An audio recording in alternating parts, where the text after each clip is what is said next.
রাজধানীর কোলাহল আর ব্যস্ততার মাঝেই সবুজে ঘেরা রমনা পার্কে অনুষ্ঠিত হয়ে গেল 3 দিন ব্যাপী ফুল উৎসব।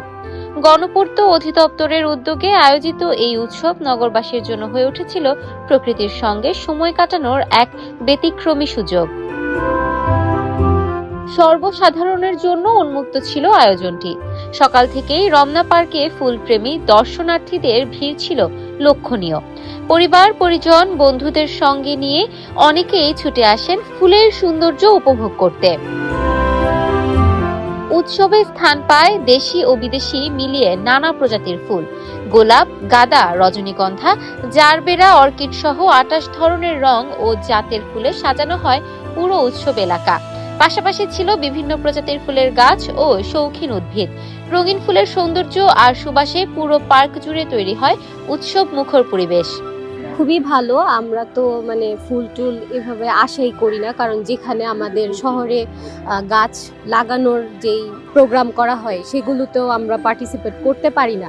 এছাড়াও শহরে আমরা গাছগুলো উঠিয়ে ফেলি, এজন্য আমাদের খুবই সমস্যা হয়। তো এর মধ্যে এই ফুলের উৎসবটা খুবই ভালো লাগছে। আর এতদিন যাবৎ খুবই স্ট্রেসে ছিলাম, এখন ফুল দেখে, ফুলের উৎসব দেখে খুবই ভালো লাগছে। ফুল আসলে পৃথিবী একটা পাথর হয়ে থাকতো যদি পৃথিবীতে ফুল এবং এসব রং না থাকতো। সৃষ্টির একটা বড় একটা নিয়ামত হচ্ছে ফুল, কারণ এই ফুলের কারণেই আমরা পৃথিবীতে রং এবং রঙিন ভাবে আমরা দেখতে পারি। সো খুবই ভালো লাগছে। সামনে বসন্তকাল আসছে, শীতকালের মধ্যেই যে এরকম একটা আয়োজন রমনা পার্কে এবং সবার জন্য যে উন্মুক্ত করে দেওয়া হয়েছে, এই জন্য আসলেই ভালো লাগছে। ফুল উৎসব ঘিরে দর্শনার্থীদের মধ্যে দেখা গেছে ব্যাপক আগ্রহ ও উৎসাহ। কেউ ছবি তুলছেন ফুলের সঙ্গে, কেউ বা ব্যস্ত সময়ের ক্লান্তি ভুলে একটু প্রশান্তি খুঁজছেন প্রকৃতির কোলে। দর্শনার্থীরা বলছেন এমন আয়োজন নগর জীবনের একঘেয়েমি কাটাতে সহায়ক। একই সঙ্গে প্রকৃতি ও ফুলের সঙ্গে সময় কাটানোর এটি একটি দারুণ সুযোগ। এখানে এসে আসলে আমাদের অনেক স্ট্রেস রিলিজ হচ্ছে। এখানে বিভিন্ন রকমের ফুল আমরা পরিচিত হতে পারতেছি ফুলের সাথে, এবং ফ্রেন্ডরা মিলে সবাই এসেছি। সো ভালোই লাগছে। আর এখানে এত ফুল দেখে আমাদের অবশ্যই মন খুশি হয়ে গেছে। গুড ইনিশিয়েটিভ, কারণ আমরা সারাক্ষণ গাড়ি এসব নিয়েই থাকি। তো যান্ত্রিক লাইফের বাইরেও এখানে একটা আমরা প্রকৃতির মধ্যে নিজেদের লাইফটা কাটাতে পারতেছি। এটা একটা ভালো অপরচুনিটি আমাদের জন্য।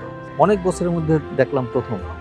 এটা যদি অন্তত প্রতি বছর না হোক, প্রতি 2 বছরে একবার হলে ভালো। মুশকিল কি যে একটা জিনিস দেখতে পাচ্ছি, যেমন আমার বাচ্চাদেরকে আমি বলছিলাম আসার জন্য, তারা এই প্রাকৃতিক তাদের কোনো আকর্ষণ নেই। তাদের যদি ওখানে ঠাস-ঠুস ঢুস-ঢাস কিছু থাকতো আর্টিফিশিয়াল, তাহলে তারা খুব পছন্দ। এইটাই খারাপ লাগে আর কি। এছাড়া এভরিথিং ওকে। আয়োজকরা জানান এই ফুল উৎসবের মূল লক্ষ্য মানুষের মধ্যে ফুলের প্রতি আগ্রহ বাড়ানো এবং নগরবাসীর মাঝে পরিবেশ বান্ধব মানসিকতা তৈরি করা। পাশাপাশি দেশীয় ফুল চাষীদের জন্য তাদের পণ্য প্রদর্শন ও বিপণনের সুযোগ সৃষ্টি হবে বলেও আশা করছেন তারা। বাংলাদেশের যে ফুসফুসখ্যাত রমনা পার্কে এখানে যে সুন্দর সুন্দর ফুল ফোটে, মানুষকে ফুলের সাথে সৌন্দর্য উপভোগ করার জন্য গণপূর্ত অধিদপ্তর এই কাজটা করতেছে। এখানে মানুষ আসলে সে বিভিন্ন রকমের ফুলের সাথে পরিচিত হতে পারবে। আমাদের দেশ থেকে অনেক ফুলের প্রজাতি হারিয়ে যাচ্ছে। এটা গণপূর্ত অধিদপ্তর এই প্রজাতিকে সংরক্ষণ করার জন্য কাজ করছে, এবং সবুজায়ন এবং ফুলে ভরার জন্য, ফুলকে মানুষকে আকৃষ্ট করার জন্য, ফুলের প্রতি মানুষ নেশাকে ত্যাগ করে ফুলের প্রতি আসুক, সেটাও মানুষ আবেদন করছি আমরা। এবং এই যান্ত্রিক এই শহরে, ইটকাট পাথরের এই শহরে মানুষ তো ফুলের সৌন্দর্য উপভোগ করতে পারে না। তাই এই রমনা পার্কে এসে তারা সেই স্বতঃস্ফূর্ত ভাবে এই ফুলের উপভোগ গ্রহণ করতেছে, এই সৌন্দর্য উপভোগ গ্রহণ করতেছে। এখানে যে আমাদের বিভিন্ন 28 প্রজাতির ফুল আছে এখানে।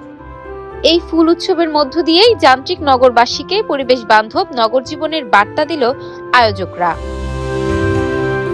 ইফাত আরা আইরিন, ক্যাম্পাস টাইমস।